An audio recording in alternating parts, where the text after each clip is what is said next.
Langit biru Amerika Serikat pada suatu pagi di bulan Juni tampak seperti biasa, cerah dan tenang. Namun, di balik keindahan itu, ada ketegangan yang meresap perlahan, menyelimuti seluruh negeri. Dunia sedang berada di ambang perubahan besar, dan ketegangan internasional semakin memuncak. Donald Trump, Presiden Amerika Serikat yang sudah dikenal dengan gaya kepemimpinannya yang kontroversial, sedang mempersiapkan sebuah langkah yang akan mengguncang dunia, bahkan lebih besar dari apa yang pernah dia lakukan sebelumnya. Selama beberapa bulan terakhir, kebijakan-kebijakan Trump semakin agresif terhadap negara-negara yang dianggapnya berafiliasi dengan Islam. Negara-negara Timur Tengah yang memiliki pengaruh besar dalam dunia Islam telah menjadi sasaran kebijakan luar negeri Amerika yang keras. Trump memandang mereka sebagai ancaman yang tak dapat diabaikan. Dan kebijakannya semakin terpolarisasi antara mereka yang mendukung dan mereka yang menentang. Di balik keputusannya yang semakin radikal, Trump merasa bahwa Amerika Serikat sebagai negara adidaya tidak boleh terus-menerus dipandang lemah oleh dunia. Kekuatannya harus diperlihatkan, meskipun dengan cara yang penuh risiko. Kita harus membuat dunia tahu siapa yang berkuasa, katanya dalam sebuah rapat tertutup dengan para penasihatnya. Suara tegasnya menggema di ruang oval. Kita tidak bisa terus dipermalukan. Ini adalah saatnya untuk bertindak. Kita akan menunjukkan bahwa Amerika tidak takut pada siapapun. Salah satu ide yang muncul dari pertemuan-pertemuan itu adalah sebuah eksperimen besar. Sebuah langkah yang sangat berbahaya yang bisa mengubah tatanan dunia. Trump ingin memanfaatkan kekuatan nuklir Amerika Serikat, tetapi bukan untuk menyerang negara secara langsung. Ia ingin menciptakan ledakan nuklir bawah laut yang cukup besar untuk mengguncang dan menghancurkan negara-negara yang dianggap mendukung kekuatan yang menurutnya mengancam Amerika. Ledakan ini, menurut para ahli militer yang dia percayai, bisa menciptakan gelombang tsunami setinggi puluhan meter yang dapat merusak infrastruktur negara-negara yang berada di jalur serangannya. Namun, meskipun para ilmuwan dan penasihat militer Amerika tahu bahwa ini adalah eksperimen yang sangat berisiko, mereka tidak berani menentang Trump. Beberapa dari mereka yang sebenarnya merasa cemas dengan keputusan ini, memilih diam, percaya bahwa ini adalah bagian dari perintah yang harus mereka jalankan. Ini bagaimanapun, ini adalah Presiden Amerika Serikat yang sedang berbicara dan tak ada yang bisa menentang keputusan seorang presiden dalam pemerintahan yang kuat ini. Ini adalah percakapan tentang kekuatan, tentang siapa yang berkuasa, kata Trump, dengan percaya diri saat memberi pengarahan kepada timnya. Bukan hanya tentang menghancurkan musuh kita, tapi juga menunjukkan kepada dunia bahwa siapapun yang melawan Amerika akan menanggung konsekuensinya. Mereka yang lebih hati-hati mulai merasakan kegelisahan. Tindakan ini bisa berbalik menghancurkan bukan hanya musuh-musuh Amerika tetapi Amerika itu sendiri. Salah seorang penasihat senior yang tidak ingin disebutkan namanya mulai merasa was-was. Apa yang kita lakukan ini bisa berbalik menghancurkan kita, katanya di sebuah ruang pertemuan yang tersembunyi. Ini adalah sesuatu yang tak bisa kita kontrol. Namun, suara-suara itu hanya terdengar sebagai bisikan di tengah ketegangan besar. Trump yang semakin yakin dengan pilihannya tak mengindahkan keraguan-keraguan yang muncul. Di luar Gedung Putih, dunia mulai menyaksikan serangkaian kebijakan yang semakin memisahkan Amerika Serikat dari negara-negara lain. Pasukan militer Amerika Serikat mulai dikerahkan ke wilayah-wilayah yang dianggap sebagai titik strategis untuk melaksanakan eksperimen ini. Ketegangan internasional pun semakin meningkat. Negara-negara besar yang sebelumnya berada dalam aliansi bersama Amerika mulai merasakan dampak dari kebijakan yang semakin agresif ini. Beberapa pemimpin negara mengeluarkan peringatan keras, sementara yang lain memilih untuk bersikap diam, tidak ingin terjebak dalam konflik yang bisa mengancam stabilitas dunia. Sementara itu, di dunia maya, protes-protes mulai muncul. Aktivis-aktivis dari seluruh dunia menyuarakan kekhawatiran mereka tentang kebijakan Trump yang dianggap terlalu ekstrem. Di Timur Tengah, kelompok-kelompok yang dianggap sebagai lawan oleh Amerika mulai membentuk aliansi yang lebih solid. Mereka tahu bahwa kebijakan ini bisa mengarah pada konfrontasi langsung dan mereka bersiap menghadapi apapun yang mungkin terjadi. Namun, meskipun ada tanda-tanda perlawanan dari berbagai pihak, Amerika Serikat tetap berjalan di jalur yang telah dipilih oleh Trump. Segala persiapan sedang dilakukan dan hanya satu hal yang pasti. Dunia akan segera melihat apa yang akan terjadi ketika kekuatan nuklir Amerika digunakan bukan hanya untuk menyerang negara, tetapi untuk menciptakan gelombang kemarahan yang tak terduga dari alam itu sendiri. Trump tidak tahu bahwa di luar sana, di kedalaman laut, ada kekuatan alam yang siap membalas. Alam yang selama ini dianggap sebagai unsur yang tak terlihat dalam perhitungan politik, ternyata memiliki cara tersendiri untuk merespons perbuatan manusia. Apa yang sedang disiapkan oleh Amerika Serikat ini mungkin akan mengubah seluruh tatanan dunia, dan bukan hanya di tingkat politik. Gelombang perasaan yang memuncak di seluruh dunia pun mulai terasa. Waktu terus berjalan dan bencana yang lebih besar tampaknya sudah dekat. Semua mata kini tertuju pada Amerika Serikat dan hanya sedikit yang tahu apa yang akan terjadi selanjutnya. Kegelisahan dunia sedang membuncah dan satu-satunya yang bisa dilakukan sekarang adalah menunggu. Di balik pintu baja ruang bawah tanah Pentagon, pertemuan rahasia berlangsung. Ruangan itu sunyi, hanya suara detak jam dan napas berat dari para perwira tinggi yang duduk mengelilingi meja oval. Di ujung meja, Presiden Donald Trump duduk dengan wajah penuh keyakinan. Tatapannya menusuk, penuh keyakinan akan rencana besar yang ia simpan. Di hadapannya ada berkas-berkas rahasia bertuliskan Project Leviathan, nama kode untuk operasi nuklir, bawah laut yang dirancang untuk menciptakan tsunami besar. Ini bukan tentang membunuh, kata Trump dengan suara yang berat, namun tenang. Ini tentang memperingatkan. Beberapa orang di ruangan itu mengangguk, sementara yang lain memilih untuk menatap ke arah meja, diam. Tidak semua dari mereka setuju dengan proyek ini, tetapi satu hal yang mereka tahu pasti. Mereka berada dalam sistem yang menuntut loyalitas, bukan empati. Di sisi lain, dunia mulai berubah. Negara-negara di Timur Tengah yang merasa bahwa arah kebijakan Amerika semakin terang-terangan memusuhi mereka, mulai menyusun kekuatan. Meski selama ini konflik berskala kecil sering terjadi, proyek nuklir ini memunculkan ketakutan yang sangat nyata bahwa mereka akan menjadi korban dalam eksperimen gila yang tidak mengenal batas moral. Di Riyadh, Teheran, hingga Jakarta, para pemimpin mulai melakukan diskusi tertutup. Apa yang dilakukan Amerika bukan lagi kebijakan luar negeri. Ini terorisme negara, ucap seorang menteri pertahanan dalam pertemuan terbatas negara-negara Organisasi Kerjasama Islam. Mereka tidak bisa bergerak secara militer karena kekuatan mereka tidak sebanding, tetapi solidaritas mulai tumbuh di tengah ancaman yang sama. Kebijakan Trump yang keras justru menyatukan musuh-musuh lamanya menjadi satu barisan perlawanan. Sementara itu, di dalam negeri Amerika, beberapa senator mulai merasakan tekanan dari publik. Lini masa media sosial dipenuhi kecaman. Hashtag seperti Stop the Wave dan Nuclear Madness mulai menjadi tren. Di Universitas Yale, sekelompok mahasiswa mengadakan demonstrasi, membentangkan spanduk bertuliskan, "Laut bukan musuhmu, Trump." Salah satu profesor oseanografi di sana, Dr. Karen Linwood, bahkan mengeluarkan pernyataan resmi yang menyentuh media global. Melepaskan nuklir ke dasar laut bukan hanya menghancurkan target politik. Ini memicu ketidakstabilan tektonik, bisa memanaskan lapisan bawah laut, dan yang lebih buruk, menciptakan gelombang balik ke arah kita. Anda tak bisa mempermainkan alam. Sumber: New York Science Journal, edisi khusus Juni 2025. Namun, bagi Trump, semua itu hanyalah suara-suara sumbang dari orang-orang lemah.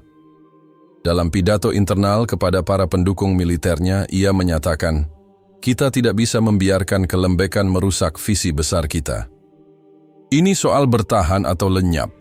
Negara-negara itu tidak hanya membenci kita, mereka ingin menghancurkan kita. Dan saya tidak akan duduk diam. Tak seorang pun di dalam lingkaran dekatnya berani melawan.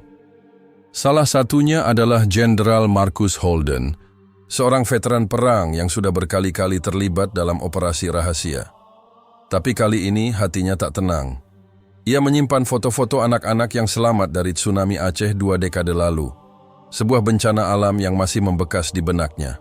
Ia tahu betul kekuatan laut, dan dia juga tahu, jika rencana ini berjalan, maka tak ada yang bisa menahan murka alam yang bangkit dari dasar samudra. Dalam diamnya, Jenderal Holden menuliskan memo pribadi. Mereka mengira mereka bisa mengendalikan kehancuran. Tapi laut tak bisa dipaksa tunduk.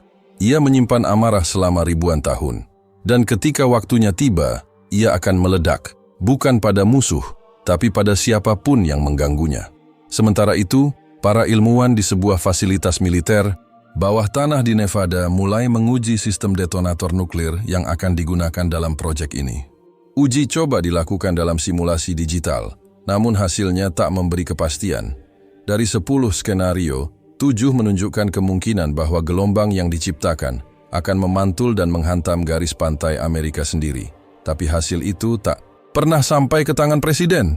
Laporan disunting, bagian yang mencemaskan disensor, dan hanya data yang menyokong proyek yang dilaporkan. Di tempat lain, dunia mulai berdoa. Para tokoh agama, aktivis lingkungan, hingga masyarakat biasa dari berbagai belahan dunia mulai menyuarakan satu hal: hentikan proyek ini sebelum terlambat. Di Jakarta, ribuan orang berkumpul di Bundaran HI menggelar aksi damai.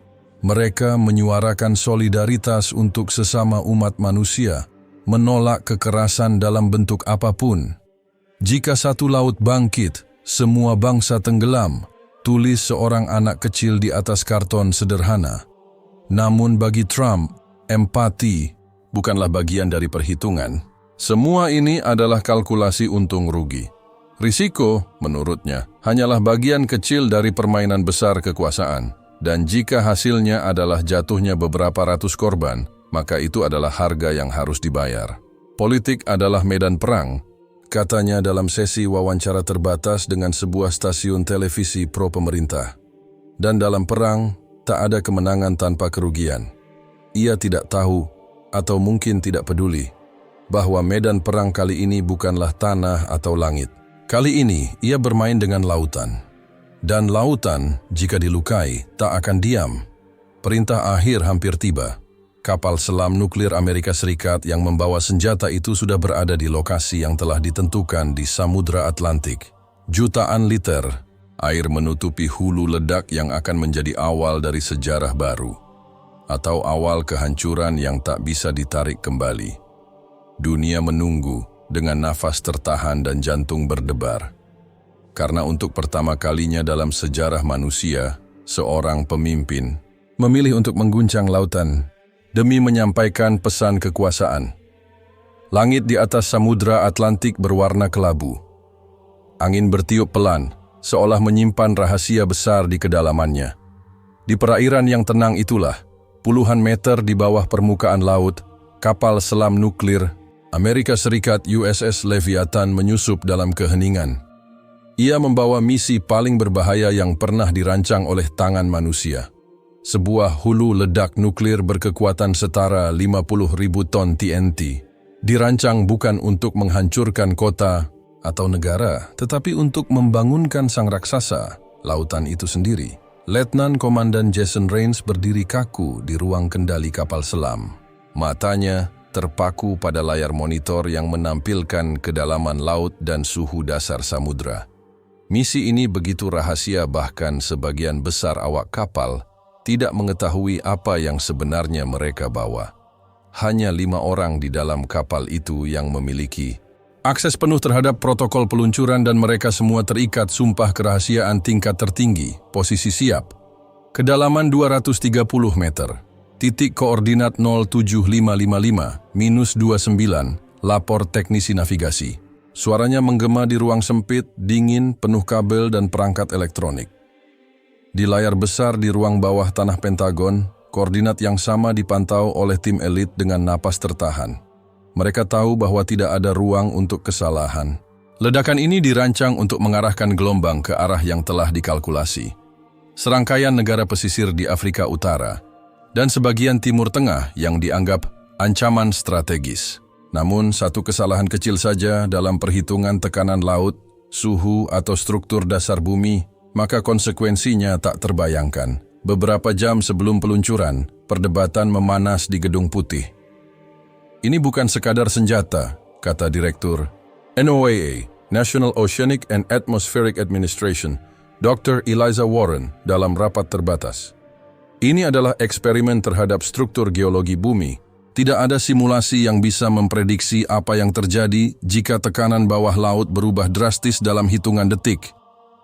Trump mendengarkan sambil memainkan pena di jarinya. Ia tidak bicara, hanya menatap lurus ke arah layar yang menampilkan posisi kapal selam. Baginya, ini adalah ujian kekuasaan. Jika proyek ini berhasil, maka ia akan tercatat sebagai presiden yang mengubah wajah perang modern. Ledakan ini akan mengingatkan dunia siapa yang pegang kendali. Ucapnya akhirnya, pelan, hampir seperti bisikan. Dengan menghancurkan lautan, tanya Dr. Warren, putus asa. Trump menatapnya dingin. Laut tidak punya bendera, negara-negara itu punya, dan saya memilih yang mana yang akan tenggelam. Waktu peluncuran mendekat. Di dalam USS Leviathan, suara alarm berbunyi pelan 3 kali. Artinya, persiapan peluncuran hulu ledak dimulai. Letnan Rains dengan tangan gemetar membuka panel peluncuran yang terkunci oleh 2 kunci fisik. Satu dipegang oleh dirinya, satu lagi oleh Kapten Anderson, komandan tertinggi di kapal. Kau yakin tentang ini? Bisik Rains. Bukan tugas kita untuk yakin, tugas kita hanya melaksanakan, jawab sang kapten, tanpa menoleh. 5 menit kemudian, rudal nuklir diluncurkan ke dasar laut. Ledakan tidak terjadi seketika. Teknologi yang mereka gunakan mengandalkan sistem pemicu dengan delay waktu untuk memastikan hulu ledak telah menanamkan dirinya cukup dalam di celah kerak bumi di bawah laut. Lokasi yang dipilih dikenal sebagai Atlantic Rift Valley, wilayah dengan aktivitas seismik tinggi yang selama ribuan tahun menjadi tempat tidur magma dan lempeng benua yang terus bergerak. 9 menit 28 detik setelah peluncuran, bumi berguncang, bukan hanya di bawah laut, tapi hingga ke satelit yang mengorbit bumi. Sinyal seismik yang ditangkap melampaui skala normal. Sistem peringatan tsunami Jepang, Rusia, dan Norwegia langsung aktif, meskipun mereka tidak tahu apa yang sedang terjadi. Tidak ada gempa, tidak ada aktivitas tektonik yang tercatat sebelumnya. Namun energi raksasa telah dilepaskan. Laut tidak meledak dalam satu gelombang. Ia menggulung perlahan, naik dari dasar seperti monster yang baru saja dibangunkan dari tidur. Panjang. Air laut mulai membentuk pusaran besar di tengah Samudra Atlantik, mengisap dan menekan seluruh massa air di sekitarnya. Dalam waktu kurang dari 20 menit, gelombang mulai terbentuk. Gelombang pertama tidak besar, sekitar 3 meter.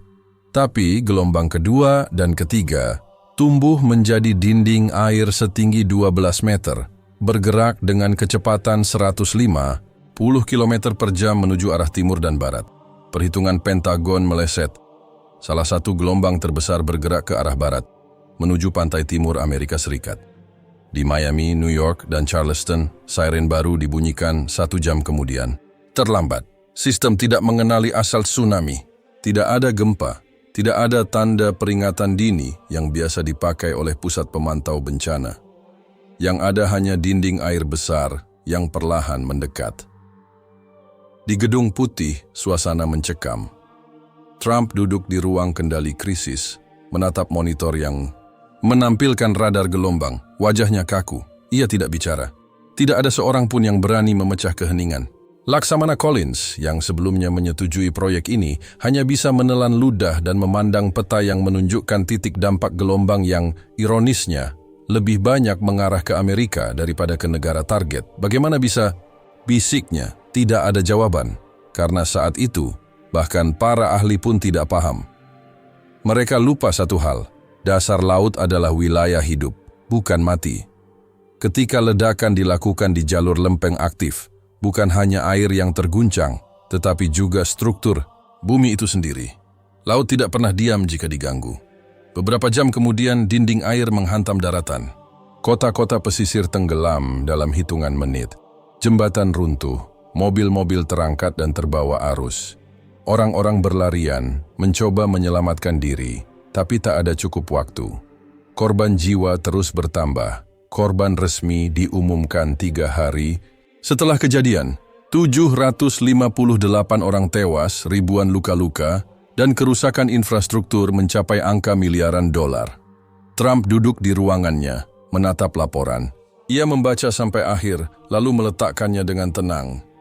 Ini bagian dari risiko, katanya, lebih pada dirinya sendiri daripada siapapun di ruangan itu. Tidak ada ekspresi penyesalan, tidak ada permintaan maaf, hanya dingin dan keyakinan bahwa ia telah membuat keputusan yang menurutnya strategis. Tapi di luar sana, laut belum selesai berbicara. Langit Amerika Serikat mendung, seolah ikut berduka. Rintik hujan turun perlahan di atas kota-kota yang tak lagi utuh. Suara sirene ambulan dan mobil pemadam kebakaran bersahut-sahutan di berbagai penjuru pantai timur, New York, Florida, Georgia, hingga Carolina. Tanah basah oleh lumpur dan air laut. Mayat-mayat ditemukan tergeletak di jalanan, terjepit di antara puing bangunan, atau tersangkut di pagar rumah yang telah porak-poranda. Tsunami setinggi 12 meter telah meluluh lantakkan Amerika dari arah yang tidak pernah mereka sangka, lautnya sendiri. Di gedung pencakar langit yang masih berdiri di Manhattan, para petugas darurat bergantian mengevakuasi korban. Sebagian, mereka menangis, bukan karena kelelahan, tetapi karena menyaksikan kehancuran kota yang mereka cintai. Banyak dari mereka yang kehilangan keluarga sendiri. Tidak ada yang menyangka, dalam semalam, kota-kota yang selama ini menjadi simbol kekuatan dan kemegahan Amerika bisa berubah menjadi puing dan genangan air asin. Presiden Donald Trump kembali duduk di ruang oval, kali ini tidak dengan angkuh seperti biasanya. Tapi juga tidak dengan rasa bersalah. Ia menatap layar di depannya. Tayangan drone memperlihatkan pemandangan dari udara. Jalan-jalan utama berubah jadi sungai. Bandara Internasional JFK tertutup air. Rumah sakit kewalahan menampung korban. Listrik padam di banyak wilayah. 758 orang dinyatakan meninggal. Jumlah itu terus bertambah setiap jam. Namun, Trump hanya mengangguk pelan. Ini harga dari kekuatan, katanya datar. Mereka tidak akan berani lagi menantang kita. Penasihat Keamanan Nasional Eleanor Briggs tidak bisa lagi menahan emosinya. Dengan segala hormat, Tuan Presiden, ini bukan kekuatan, ini kegilaan. Trump memandangnya tanpa berkedip. Kau tidak tahu bagaimana permainan ini dimainkan, Eleanor. Dunia tidak akan menghormati kita jika kita lemah. Sekarang mereka tahu bahwa kita bahkan bisa mengguncang bumi jika kita mau. Briggs menarik napas panjang, matanya mulai berair. Ia tahu tidak ada gunanya berdebat lebih jauh. Presiden telah membutakan dirinya sendiri, tapi ia juga tahu kehancuran ini bukan hanya kerusakan fisik. Ada keretakan yang lebih besar di dalam bangsa, di antara sekutu, dan di antara rakyat sendiri. Di luar Gedung Putih, ribuan orang berkumpul. Protes mulai meluas dari pantai barat ke ibu kota. Mereka membawa poster bertuliskan, "Bencana bukan kemenangan. Laut tak bisa kau perintah. Berapa lagi harus mati demi ego?" Beberapa tokoh masyarakat, termasuk mantan senator dan jurnalis senior, mulai membuka informasi yang selama ini disembunyikan. Bocoran dokumen dari dalam Pentagon muncul di situs-situs independen. Dokumen itu memperlihatkan simulasi awal dari eksperimen Project Leviathan yang menunjukkan potensi tsunami bisa berbalik arah menuju Amerika. Peringatan dari ilmuwan NOAA juga tercantum, namun telah disensor dalam laporan resmi kepada Presiden. Salah satu media yang pertama kali mempublikasikan informasi tersebut adalah The Guardian dalam artikel berjudul "Kebenaran dari Kedalaman, Bagaimana Tsunami Amerika Dimulai di Meja Presiden". Sumber, The Guardian, edisi khusus, Juli tahun 2025. Dalam laporan investigatif itu, terungkap bahwa sebagian pejabat di Pentagon dan Gedung Putih mengetahui risiko ini, namun tetap membiarkan proyek berjalan karena tekanan politik dan militer yang kuat dari lingkaran dalam Trump. Banyak di antara mereka sekarang memilih bungkam atau mengundurkan diri. Sementara itu, negara-negara yang awalnya ditargetkan oleh proyek ini justru tidak terkena dampak berarti. Gelombang besar itu tidak bergerak ke timur seperti yang direncanakan. Justru formasi dasar laut yang tak sepenuhnya dipahami oleh tim Amerika mengarahkan gelombang balik ke barat laut. Dalam istilah geologi laut, Fenomena ini disebut refleksi seismik tidak simetris, sebuah kondisi ketika gelombang tekanan balik terbentuk karena ketidakseragaman lempeng dan struktur patahan laut. Profesor Benjamin Lee dari Universitas Oxford menyatakan dalam wawancara dengan BBC World, ini pelajaran penting bagi umat manusia. Laut bukan ruang hampa, ia adalah makhluk hidup dengan pola sendiri. Anda menanam nuklir di dalamnya, Anda bukan hanya merusak bumi, Anda mengundang kehancuran. Dan kehancuran itu tidak memilih arah, ia menyerang siapa saja. Saat Amerika Serikat mulai bangkit dari puing-puing, sekutu-sekutu terdekatnya mulai menjaga jarak. Inggris mengecam tindakan Trump sebagai eksperimen ilegal dan anti-kemanusiaan. Prancis menyebutnya teror teknologi. Sementara itu, Rusia dan Tiongkok memanfaatkan momen ini untuk memperkuat narasi bahwa Amerika Serikat adalah ancaman bagi stabilitas dunia, bahkan bagi dirinya sendiri. Namun, Donald Trump tetap berdiri dengan penuh percaya diri. Dalam konferensi pers pertama pasca bencana, ia berbicara dengan nada yang keras namun tenang. Kita kehilangan nyawa, kita kehilangan properti, tapi kita tidak kehilangan martabat. Dunia tahu bahwa kita tidak bisa disentuh begitu saja. Bencana ini bukan kesalahan, ini konsekuensi, dan konsekuensi adalah bagian dari keberanian.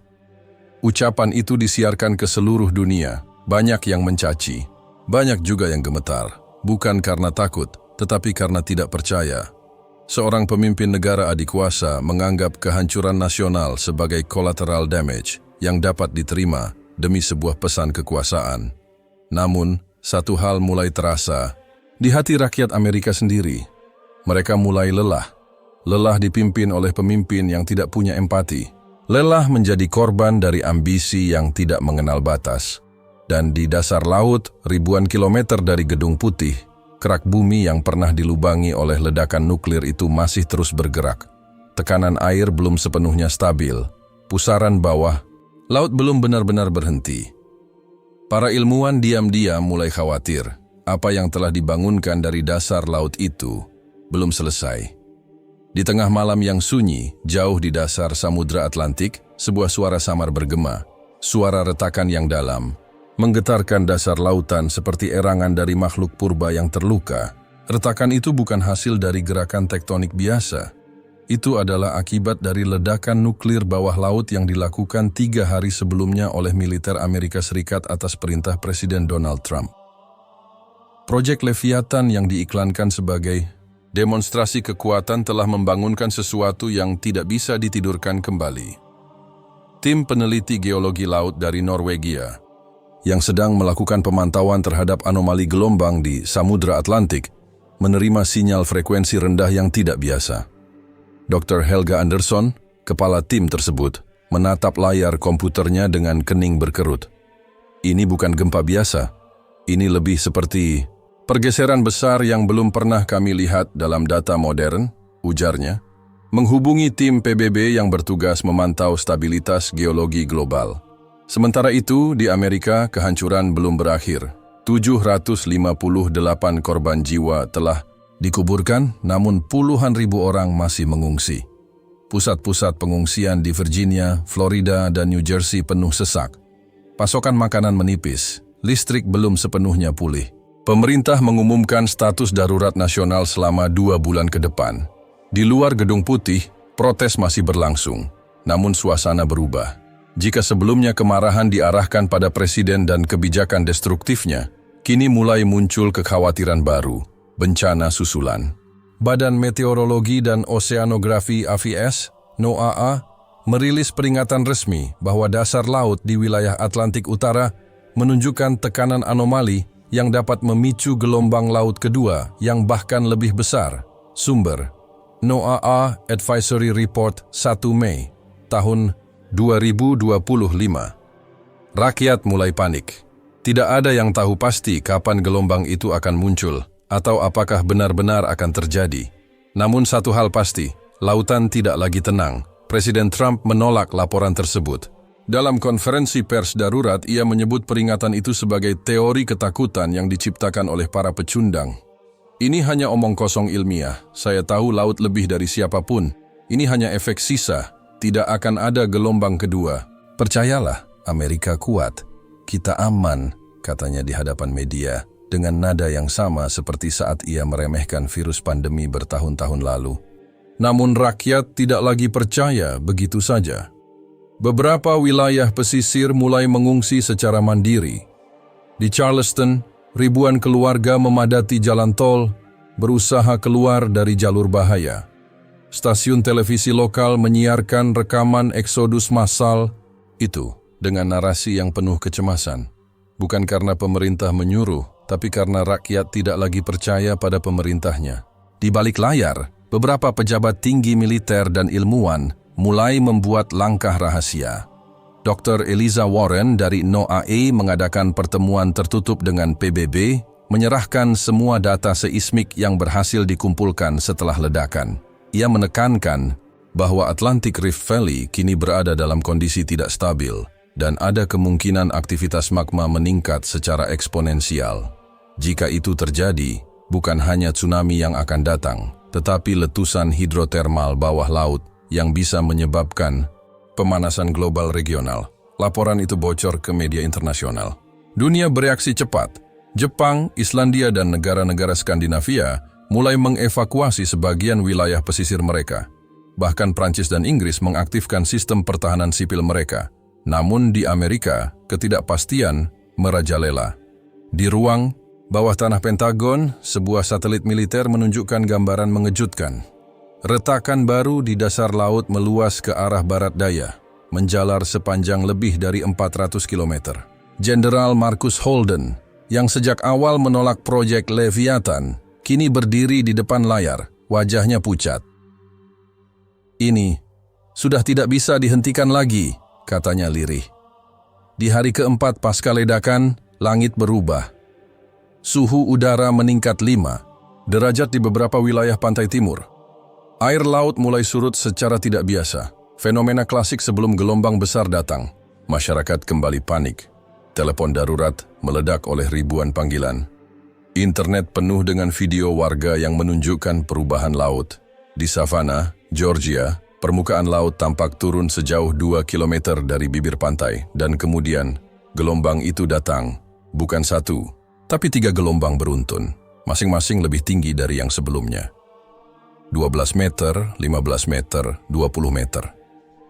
Air menyapu daratan dengan kekuatan yang bahkan lebih besar dari sebelumnya. Bangunan beton runtuh seolah terbuat dari kertas.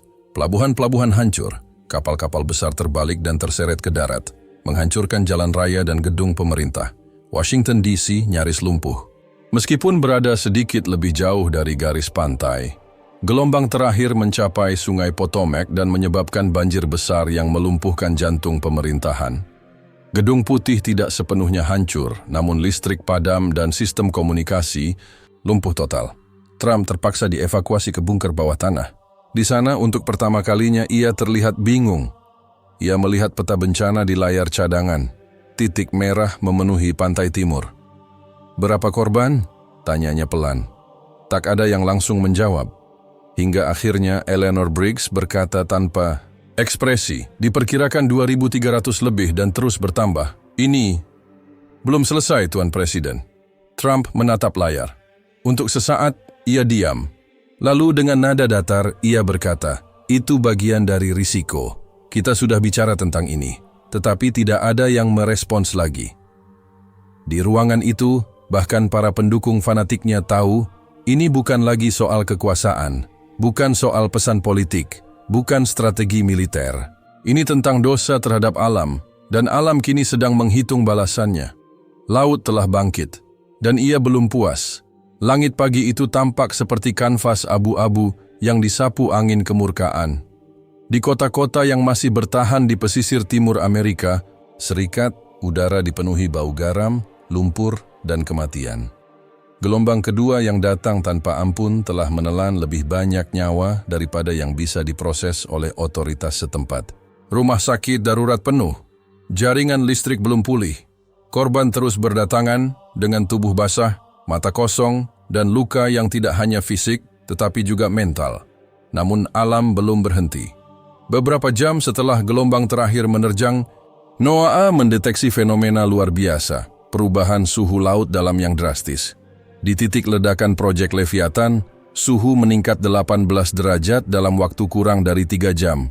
Tim ilmuwan yang sebelumnya menyuarakan penolakan terhadap eksperimen nuklir itu kini terpaksa menghadapi kenyataan yang mereka khawatirkan sejak awal. Reaksi berantai di kerak bumi bawah laut telah memicu pelepasan energi geotermal besar-besaran, bukan hanya tsunami yang menjadi ancaman. Kini, seluruh sistem kelautan Atlantik mulai mengalami ketidakstabilan.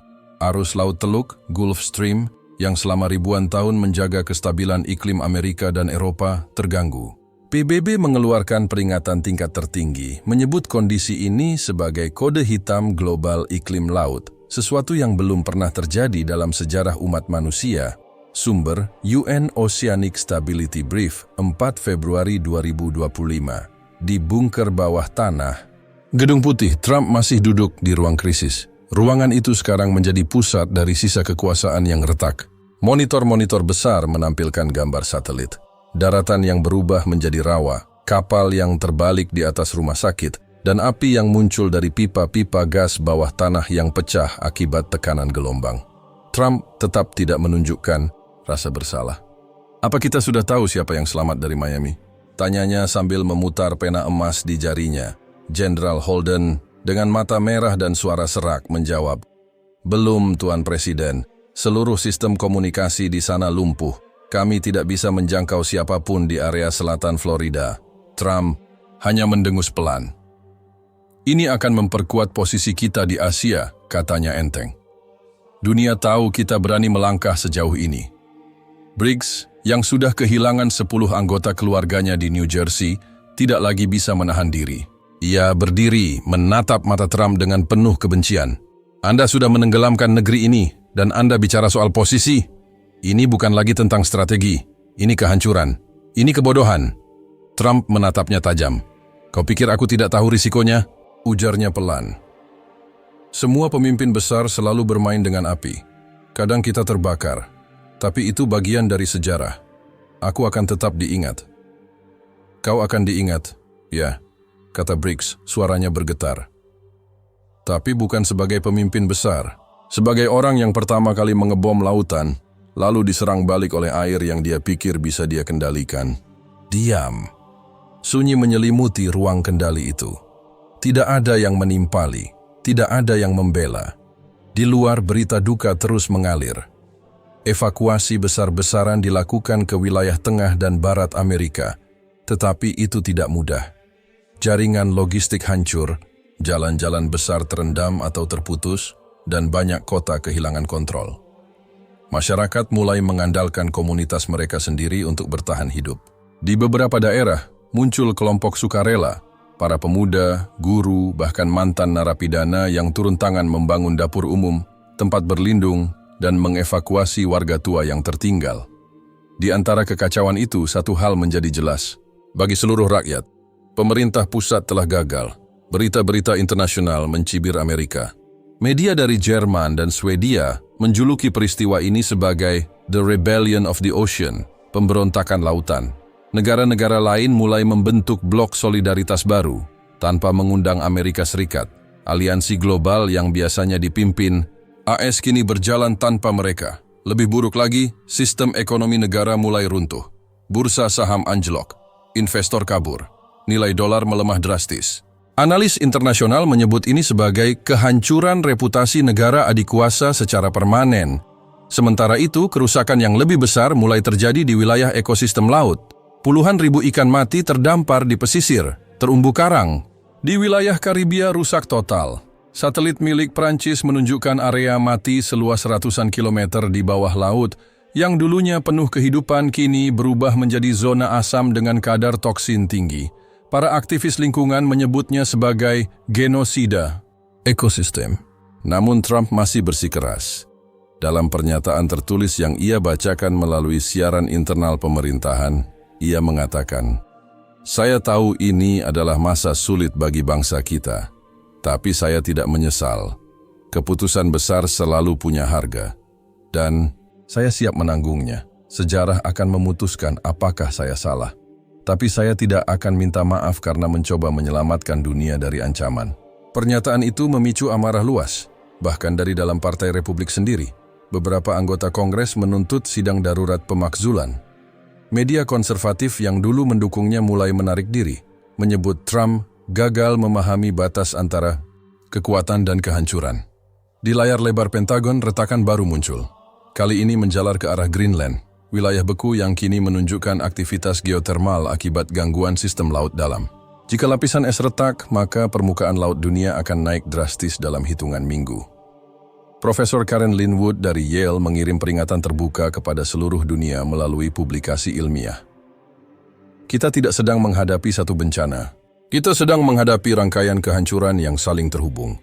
Kita telah membuka gerbang dari sesuatu yang tak bisa kita kontrol. Ini bukan lagi soal politik. Ini soal kelangsungan spesies. Di antara reruntuhan dan penderitaan, rakyat mulai bertanya, berapa harga dari sebuah ambisi yang tak mengenal batas, dan laut yang tak pernah meminta apa-apa, kini menagih semuanya. Hari ke-7 setelah ledakan bawah laut yang mengguncang dunia. Bukan hanya lautan yang murka, bumi pun mulai menunjukkan gejala-gejala kegelisahannya. Di belahan bumi utara, suhu udara naik drastis. Di belahan bumi selatan, badai tropis muncul di luar musim. Semua tampak berjalan menuju arah yang sama, kehancuran terstruktur dari sistem alam yang selama ini menopang kehidupan manusia. Amerika Serikat kini bukan lagi negara adikuasa yang ditakuti, melainkan wilayah bencana internasional.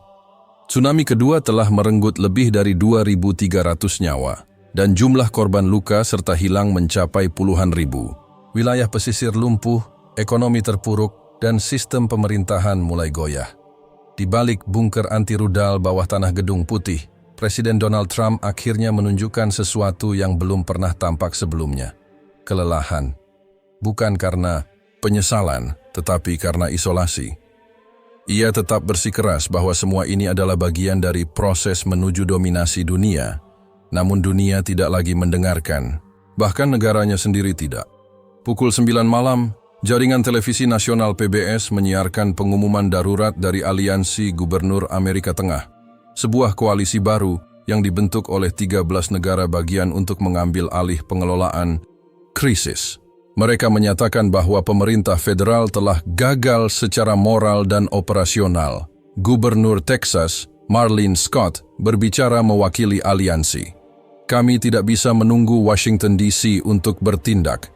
Kami akan melindungi rakyat kami dengan atau tanpa izin Gedung Putih. Karena kehidupan mereka tidak bisa dijadikan taruhan politik. Pengumuman itu langsung diikuti oleh tindakan nyata. Pengambil alihan gudang logistik milik FEMA, pendirian pos komando darurat sipil, serta pembentukan pasukan relawan bersenjata untuk menjaga keamanan distribusi bantuan. Trump, yang menonton siaran itu dari kursi besi di ruang kendali, hanya tertawa kecil. Pemberontakan dalam negeri? Lucu. Mereka pikir bisa menyelamatkan negeri. Ini tanpa saya. Namun di sekelilingnya, wajah para penasihatnya semakin dingin. Eleanor Briggs tidak lagi bicara sepatah kata pun. Jenderal Holden hanya mengangguk kecil, lebih sebagai bentuk belas kasihan daripada setuju. Sementara itu di markas besar PBB di Jenewa, Dewan Keamanan Internasional melakukan pemungutan suara untuk memberlakukan sanksi terhadap Amerika Serikat. Hasilnya, 17 negara mendukung, termasuk Inggris dan Kanada. Sekutu utama telah selama lebih dari 1 abad. Hanya 2 negara menolak, Rusia dan Tiongkok, bukan karena mendukung ASEAN, tetapi karena mereka ingin melihatnya runtuh lebih dalam. Sanksi tersebut mencakup pembekuan semua aset internasional AS, larangan masuk wilayah udara terhadap pesawat sipil dan militer Amerika, penangguhan sementara keanggotaan dalam forum-forum global. Amerika Serikat untuk pertama kalinya dalam sejarahnya menjadi paria global. Di sisi lain dunia, negara-negara mayoritas Muslim yang sempat menjadi target diam-diam dari proyek nuklir bawah laut itu menyambut perkembangan ini dengan campuran harapan dan kehati-hatian. Di Istanbul, para pemimpin Muslim dari berbagai negara berkumpul dalam KTT Darurat Dunia Islam menyatakan, kami tidak merayakan penderitaan siapapun, tapi kami juga tidak akan melupakan siapa yang berniat membunuh kami dengan senjata tersembunyi. Dunia harus ingat siapa yang memulai ini. Sementara itu, di kedalaman laut, bahaya baru muncul.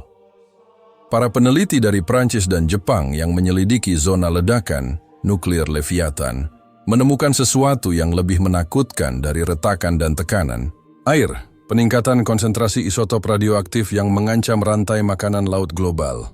Ikan-ikan yang bermigrasi dari Atlantik menunjukkan tingkat pencemaran yang jauh melampaui batas aman WHO. Sumber, UNESCO Marine Health Bulletin 2 Januari 2025.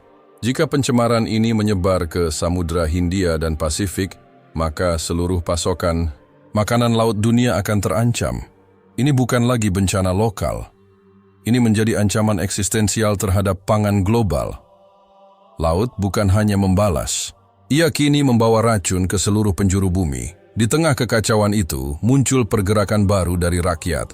Sebuah kampanye global bernama We Are the Earth, dipimpin oleh generasi muda, bukan politikus, bukan ilmuwan senior, tapi anak-anak muda, dari seluruh dunia yang turun ke jalan membawa pesan yang sangat sederhana. Bumi bukan milik satu negara, laut bukan alat perang. Kami akan bangun peradaban baru yang belajar dari kesalahan ini. Di New York, yang sebagian besar masih terendam dan hancur, ratusan anak muda memulai proyek bersih-bersih reruntuhan tanpa bantuan resmi. Di San Francisco, komunitas pengungsi membangun sistem pertanian vertikal darurat untuk menyediakan makanan. Bagi ratusan orang, harapan, sekecil apapun, mulai muncul dari puing-puing. Namun di Washington DC, Gedung Putih berubah menjadi simbol kematian, tidak hanya karena air dan lumpur, tetapi karena makna yang dikandungnya telah lenyap. Di halaman depan, seseorang menggantungkan papan bertuliskan, "Disinilah peradaban gagal, disinilah manusia mencoba menjadi Tuhan." Dan Trump, dari ruang bawah tanah itu, tetap menolak mengundurkan diri, tetapi waktu tidak menunggu. Atlantik terus bergejolak. Laporan terakhir dari NOAA menunjukkan bahwa lapisan es di Greenland retak. Ini akan mempercepat naiknya permukaan laut secara global dalam waktu kurang dari 3 minggu. Beberapa kota besar dunia kini berada dalam daftar zona evakuasi. London, Tokyo, Mumbai, Jakarta. Bumi mulai mendesak kembali, laut menuntut lebih, dan umat manusia mulai kehabisan waktu. Kabut pagi menggantung berat di atas reruntuhan kota Charleston. Seperti selimut dingin yang menutupi luka terbuka, kabut itu menyelimuti bangunan yang tinggal kerangka, jalan-jalan yang tak lagi bisa dilalui, dan tubuh-tubuh yang belum sempat dikuburkan. Di balik kesunyian yang mencekam, hanya suara air yang mengalir perlahan, menyusuri sisa-sisa peradaban yang telah dipatahkan oleh murka laut. Seluruh pantai timur Amerika Serikat kini telah berubah menjadi zona mati.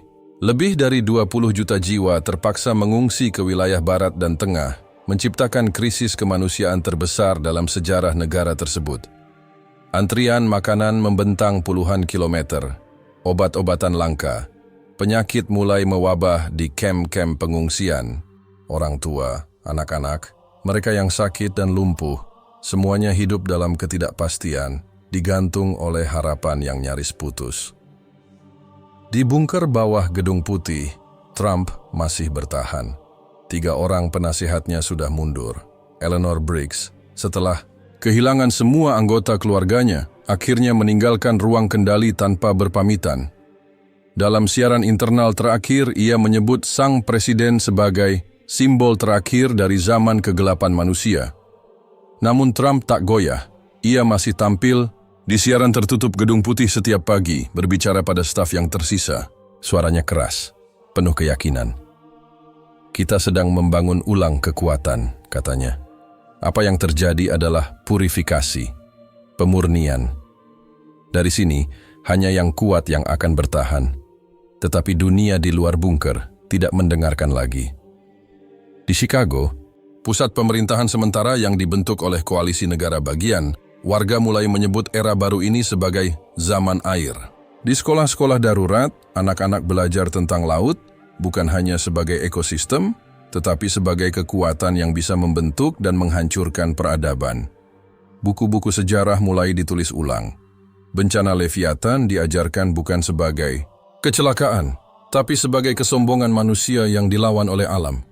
Di Eropa, permukaan laut mulai menggenangi sebagian kota pelabuhan. Di Asia, musim tanam gagal karena kadar garam di air tanah meningkat drastis akibat tsunami yang menjalar lintas samudra.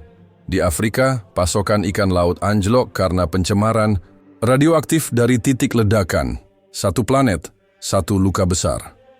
PBB, yang kini dipimpin oleh koalisi baru dari negara-negara selatan, membentuk satuan tugas permanen untuk menyelidiki dampak jangka panjang dari ledakan nuklir bawah laut. Laporan awal menyebutkan perubahan permanen pada arus laut utama dunia. Kematian massal ekosistem laut dalam radius 2.000 km. Tingkat kontaminasi logam berat di rantai makanan laut meningkat 10 kali lipat. Sumber: UN Global Oceanic Impact Report, Mei tahun 2025. Namun yang paling mengejutkan, struktur dasar laut di sekitar titik ledakan kini menunjukkan gejala keruntuhan tektonik lokal. Para ahli khawatir, jika lapisan tersebut terus bergerak, maka aktivitas gempa dan tsunami raksasa bisa menjadi kejadian berkala. Dunia tak lagi menghadapi satu bencana, melainkan siklus baru kehancuran buatan manusia. Trump menolak semua laporan itu. Dalam wawancara eksklusif terakhirnya yang ditayangkan di saluran internal, dia berkata, "Laut bukan lawan kita, ia alat. Kita hanya belum cukup pintar mengendalikannya. Tapi saya percaya, kalau kita mencoba lagi dengan pendekatan yang lebih tepat, kita bisa menundukkannya." Di luar studio kecil itu, suara tangisan staf terdengar. Salah satu dari mereka, seorang teknisi muda bernama Xavier, kehilangan tunangannya di New Jersey. Ia menangis bukan karena sedih saja, tapi karena sadar pemimpin mereka tidak akan pernah mengerti. Di tempat lain, gelombang baru terbentuk di Atlantik Utara. Bukan karena bom, bukan karena gempa, tapi karena ketidakstabilan yang diciptakan manusia sendiri. Danau mengeluarkan peringatan akhir. Gelombang setinggi 27 meter diprediksi akan menghantam pesisir timur lagi dalam waktu 3 hari. Tidak ada yang bisa menghentikannya. Tidak ada cukup waktu untuk evakuasi total. Namun rakyat tak ingin mati dengan diam. Di Philadelphia, ratusan orang menyalakan lilin di tepi pantai. Mereka bernyanyi, membaca puisi, dan menulis surat kepada laut. Salah satunya berbunyi, "Kami tahu kami salah. Kami tahu kami serakah. Tapi banyak dari kami tidak memilih ini. Jika kau bisa mendengar kami, laut, ampunilah kami yang masih ingin hidup. Kami bukan Trump. Kami bukan bom. Kami hanya manusia." Pesan itu viral di seluruh dunia, diterjemahkan ke dalam 20 bahasa dan dibacakan di depan parlemen negara-negara besar. Dunia menangis bersama. Laut, meski diam, kini menjadi simbol ketakutan dan pengampunan. Sementara itu, Presiden Trump tetap di dalam bunker. Ia menatap peta, menyusun ulang strategi, seolah masih memimpin negeri yang sudah tenggelam dalam arti sesungguhnya. Dan mungkin di kedalaman hatinya ia tahu, bukan dunia yang menolaknya, tapi laut. Hari itu, langit begitu tenang, terlalu tenang, seperti perut gunung sebelum meletus, atau bisikan terakhir seorang ibu sebelum ajal. Di seluruh belahan timur Amerika Serikat, jutaan mata memandang ke arah laut. Anak-anak yang lahir seminggu sebelum bencana kini berada dalam gendongan di kamp pengungsian, belum tahu bahwa mereka dilahirkan di dunia yang berbeda. Dunia tanpa janji, tanpa arah, dan tanpa kepercayaan kepada pemimpin. Gelombang ketiga datang seperti monster terakhir dalam kisah kiamat. Tinggi lebih dari 27 meter, menyapu bersih apa yang tersisa dari garis pantai mulai dari Carolina hingga ke Boston. Di kota-kota yang sudah hancur sebelumnya, yang tersisa hanya fondasi beton, kembali diterjang hingga tak lagi berbentuk. Rumah-rumah yang dibangun darurat di atas puing-puing ikut terseret. Orang-orang tidak lagi berteriak, mereka hanya berpelukan, menunduk, memejamkan mata, dan menunggu. Gelombang ini bukan hanya air, ia membawa kenangan yang dihancurkan, tubuh-tubuh yang tak pernah ditemukan, dan dendam lautan yang ditumpuk sejak ledakan itu terjadi. Ia bukan hanya gejala alam, ia adalah manifestasi dari sebuah pertanyaan. Apakah manusia pernah pantas menjadi tuan atas bumi? pusat evakuasi nasional di Chicago lumpuh. Jaringan komunikasi tersisa hanya sinyal darurat berbasis satelit. Seluruh saluran berita menayangkan siaran langsung dari kamera drone yang menangkap gelombang terakhir menghantam dermaga terakhir di New York. Orang-orang melihat Menara Liberty tenggelam, lambang kebebasan yang kini menjadi lambang dari kesombongan yang dihukum. Lalu gelombang itu melemah, air mulai surut perlahan, tapi kehancuran yang ditinggalkannya lebih permanen daripada sebelumnya. Amerika Serikat tidak lagi sama. Ia kehilangan hampir 2/3 wilayah pesisir timurnya. Kota-kota besar kini tinggal nama. Perusahaan-perusahaan bangkrut. Bursa saham tutup total. Pemerintah pusat resmi dinyatakan kolaps oleh 37 negara, bagian yang membentuk aliansi baru bernama Konfederasi Kebangkitan. Di Chicago, para pemimpin sipil dan militer menggelar sidang darurat. Gubernur Marlin Scott berdiri di depan mikrofon dan menyatakan dengan suara lantang, Washington telah tenggelam secara moral, fisik, dan sejarah. Hari ini kami tidak lagi mengakui pemerintahan di bawah Donald Trump.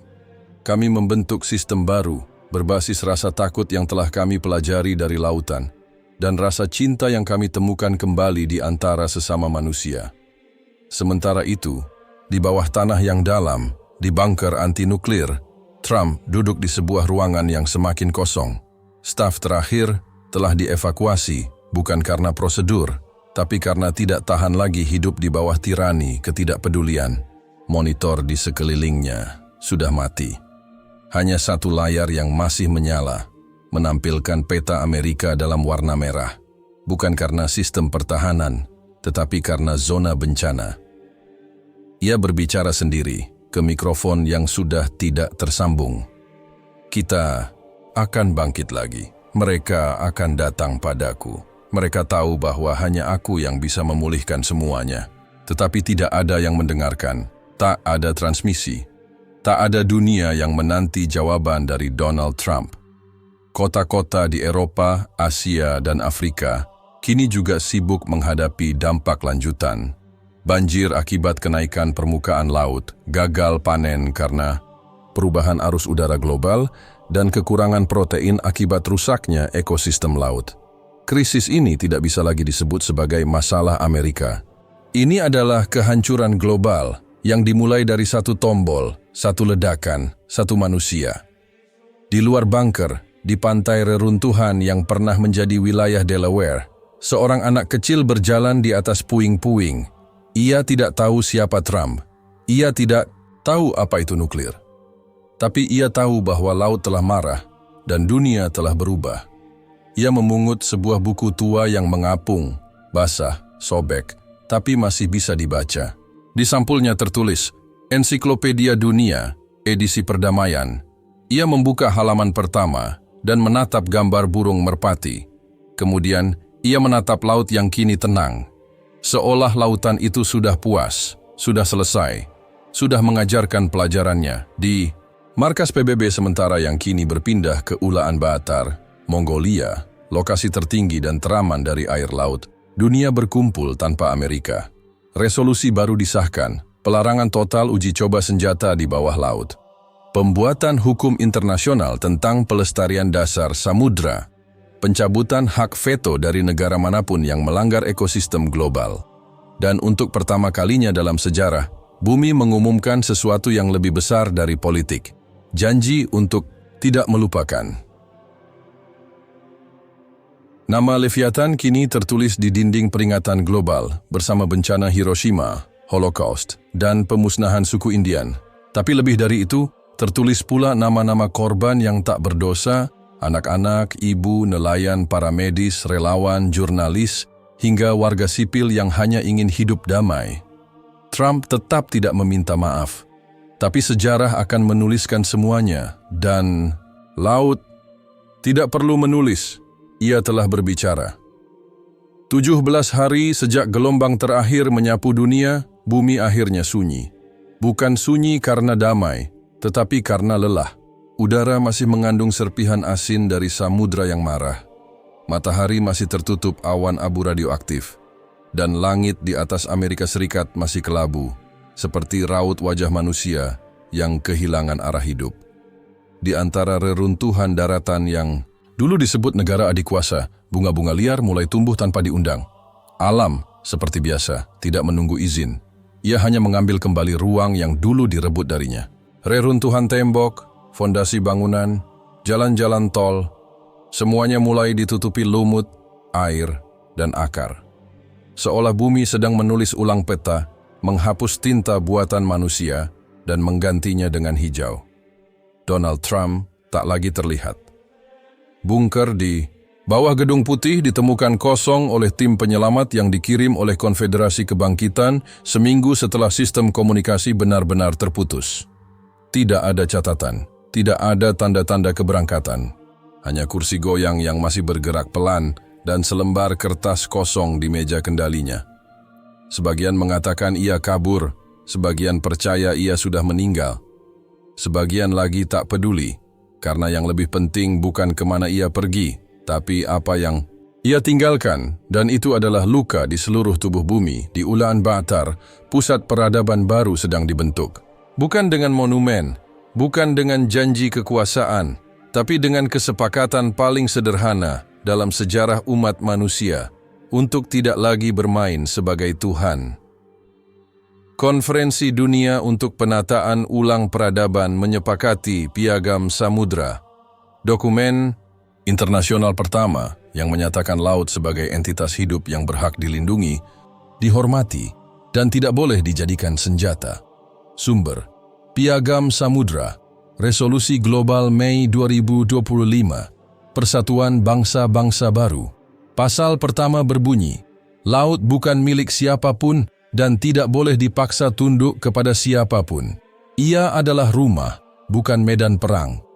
11 negara, mayoritas korban bencana, termasuk negara-negara Muslim yang dulu menjadi target tersembunyi dari eksperimen Leviathan, mendapat kursi kehormatan sebagai penjaga laut global. Ironi berubah menjadi penghormatan. Penderitaan menjadi posisi kekuatan moral. Sementara itu, di negara-negara yang dulunya berpihak pada kekuatan tanpa batas, muncul generasi baru pemimpin. Mereka bukan politisi tua, melainkan anak-anak muda yang menyaksikan dunia runtuh, lalu berjanji tidak akan membiarkannya terjadi lagi. Di Detroit, pemuda bernama Malik Jackson memimpin gerakan pemulihan komunitas berbasis energi hijau. Di Louisiana, sekelompok penyintas membangun kota apung dengan panel surya dan rumah terapung dari bahan daur ulang. Di Gaza, Damaskus, dan Kabul, tempat-tempat yang dulu menjadi sasaran kekerasan geopolitik, lahir universitas baru yang fokus pada perdamaian iklim dan hukum ekosistem global. Manusia berubah karena mereka dipaksa untuk belajar. Laut kini kembali tenang, tapi tenangnya bukan karena dikalahkan, ia hanya menunggu. Karena laut tahu, manusia adalah makhluk yang mudah lupa. Di halaman depan gedung arsip dunia yang dibangun di Butan, salah satu tempat tertinggi dan aman dari naiknya permukaan laut, terdapat patung kecil. Bukan patung pahlawan, bukan pula patung presiden, melainkan patung anak kecil memegang buku. Di bawahnya tertulis, "Kami tidak lahir untuk menghancurkan, kami lahir untuk mengingat." Agar kesalahan yang satu tidak menjadi kiamat yang kedua. Patung itu menghadap ke arah laut, mengawasi, mengingatkan, menanti. Apakah kita, manusia, akan menebus atau mengulang